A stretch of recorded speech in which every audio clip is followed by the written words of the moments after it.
की माताओं बहनों पे किस तरह से, बहनों का मेरे सामने, मैं खुद गई थी उनसे मिलने पार्क में, किस तरह से उनके कपड़े खींचे गए, किस तरह से पुलिस वालों ने उनके साथ अन्याय किया, ये सबने देखा है। जिस तरह से किसी भी सरकार की मुझे लगता है जिम्मेदारी होती है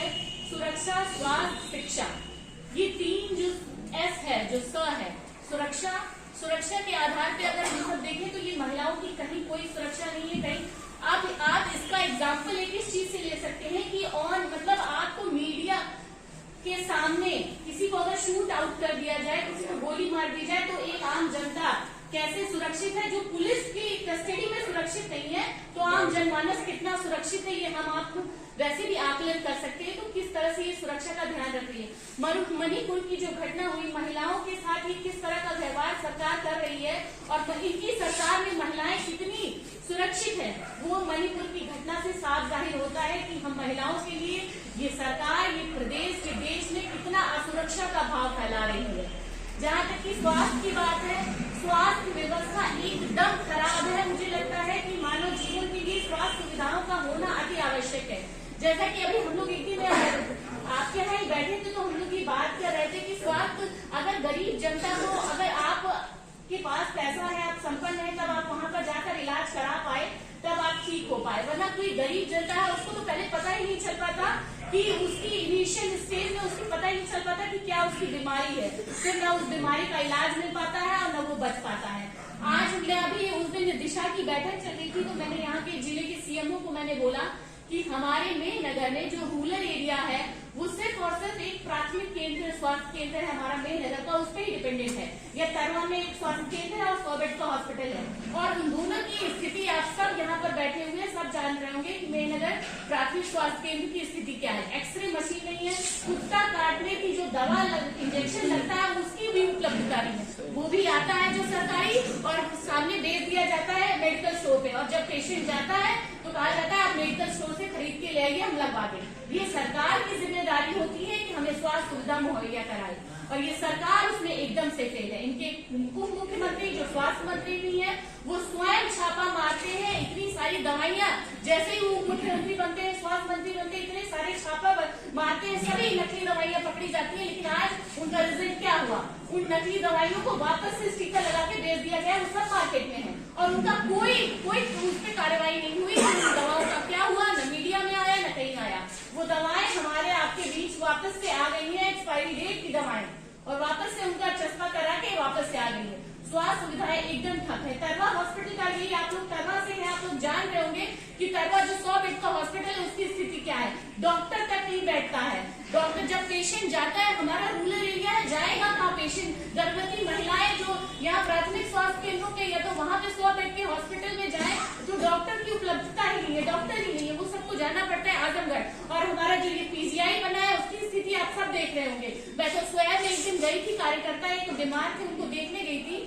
इतनी खराब स्थिति है कि वहाँ पे पीक किया गया है, पानी खा के थूका गया है, कुत्ते चल रहे हैं, लिफ्ट खराब है, एक भी डॉक्टर नहीं था। मैं जब गई तो वहाँ पर एक डॉक्टर नहीं था, इसको तो मैंने सदन में भी ये बात कही थी, एक डॉक्टर नहीं था वहाँ पे, वहाँ का नर्सिंग स्टाफ भी एक भी रिस्पॉन्ड नहीं कर रहा था। मुझे पेशेंट बार बार फोन कर रहे हैं कि हमको पेन हो रहा है, डॉक्टर आके हमको लिखा गया इंजेक्शन नहीं दे रहा है, ये तो कोई ड्रग नहीं चढ़ा रहा है। एक भी इतनी खराब स्वास्थ्य सुविधा पहले कभी नहीं देखी। ये सारी बातें हम सबको यहाँ पर जितने लोग बैठे हुए सभी जिम्मेदार साथी हैं, और हम सबको जनता तक ये बात पहुँचानी है कि किस तरह से समाजवादी सरकार स्वास्थ्य सुविधाओं को लेकर कितनी सजग थी। हमारे उप मुख्यमंत्री आदरणीय अखिलेश यादव जी किस तरह से एम्बुलेंस की 108 सुविधा लाकर घर घर तक जहां कोई बीमार हुआ तुरंत एम्बुलेंस पहुंच जाती थी, और आज उन एम्बुलेंसों की हालत है कि उनको धक्का मारना पड़ रहा है, उनको मेंटेनेंस नहीं दिया जा रहा है। हमें सबसे पहले स्वास्थ्य सुविधाओं के बारे में सोचना होगा, हमारे आने वाली पीढ़ियों के बारे में सोचना होगा। शिक्षा के मामले में आप देखेंगे कि किस तरह से प्राथमिक शिक्षा को, जो सरकारी शिक्षाएं है, उनको ये डिप्रेस करने के लिए किस तरह से इनका जो वो है प्रोपेगेंडा जिसको कहते हैं, कि किस तरह से ये फैला रहे हैं कि पहले तो हमें लगता है कि गाँव में सबसे पहले मुझे लगता है 10 साल पहले या 20 साल पहले कह लीजिए कि माँ बाप तैयार नहीं थे बच्चों को अपने शिक्षा भेजने के लिए। अगर बड़ी बहन है और उसका छोटा भाई है तो परिवार वाले कहते थे चलो बच्चों को संभालो और शिक्षा की जरूरत है। तो पहले गवर्नमेंट ने यही तय किया, लोगों को मोटिवेट किया कि आप अपने बच्चों को भेजिए,